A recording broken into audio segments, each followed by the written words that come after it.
ಬೇಡಿದ್ದನ್ನೆಲ್ಲ ಕೊಡುವವನು ದೇವರಾದರೆ ಬೇಡದೆ ಬಯಸಿದ್ದನ್ನೆಲ್ಲ ನೀಡುವ ಅಪ್ಪ ಅವನಿಗಿಂತಲೂ ಮಿಗಿಲಾದವನು.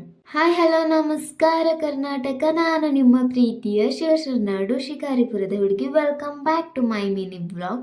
ಮಾರ್ನಿಂಗ್ ಬೇಗ ಬೇಗ ಎದ್ದು ಫ್ರೆಶ್ ಅಪ್ ಆಗಿ ರೆಡಿಯಾಗಿ ನಾನು ನಮ್ಮ ಪಪ್ಪ ಹೋಗಿದ್ದೆ ನಮ್ಮ ಬಾಸ್ ನೋಡಕ್ಕೆ. ಅಲ್ಲಿ ಹೋಗಿ ಎಳ್ಬತ್ತೆ ಹಚ್ಚಿ ನಮ್ಮ ಬಾಸ್ಗೆ ನಮಸ್ಕಾರ ಮಾಡಿದ್ವಿ. ರಾಮಚಂದ್ರಾಯ ಜನಕ ರಾಜ ಮನೋಹರ. ಹಾಗೆ ರಾಘವೇಂದ್ರ ಸ್ವಾಮಿ ದೇವಸ್ಥಾನಕ್ಕೆ ಹೋಗಿ ನಮ್ಮ ರಾಯರಿಗೊಂದು ನಮಸ್ಕಾರ ಮಾಡಿ ಶರಣು ಶರಣು ಶರಣು ಗುರು ರಾಘವೇಂದ್ರ ಶರಣು. ಮನೆಗೆ ಬಂದು ಟಿಫನ್ ಮಾಡಿ ಒಂದ್ ರೇಂಜ್ಗೆ ಪಾತ್ರೆ ಇತ್ತು ಅಂತ ಅವನ್ನೆಲ್ಲ ತೊಳೆದೆ. ಹಾಗೆ ನಮ್ಮ ಪಕ್ಕದ ಮನೆ ಆಂಟಿಗೆ ಮೆಹಂದಿ ಬಿಡಿಸ್ಬೇಕಿತ್ತಂತ ಅವ್ರಿಗೆ ಮೆಹಂದಿ ಬಿಡಿಸಿ ನನ್ನ ಅಳಿಯ ಬಂದ ಅಂತ ಅವನ ಜೊತೆ ಸ್ವಲ್ಪ ಹೊತ್ತು ಟೈಮ್ ಸ್ಪೆಂಡ್ ಮಾಡಿದೆ. ನಮ್ಮ ಪಪ್ಪ ಸಂತೆ ಮಾಡ್ಕೊ ಬಂದಿದ್ರು ಅಂತ ತರಕಾರಿನೆಲ್ಲ ತೆಗ್ದು ಫ್ರಿಜ್ ಅಲ್ಲಿ ಇಟ್ಟೆ. ಸಂಜೆ ಮನೆಗೆ ನಮ್ಮ ಆಂಟಿಸ್ ಬಂದಿದ್ರು ಅಂತ ಈ ಕಣ್ಣಲ್ಲಿ ಇನ್ನೀ ಏನೇನ್ ನೋಡ್ಬೇಕೋ ಕಾಣೆ. ಅವ್ರಿಗೆಲ್ಲ ಕಾಫಿ ಮಾಡಿಕೊಟ್ಟೆ.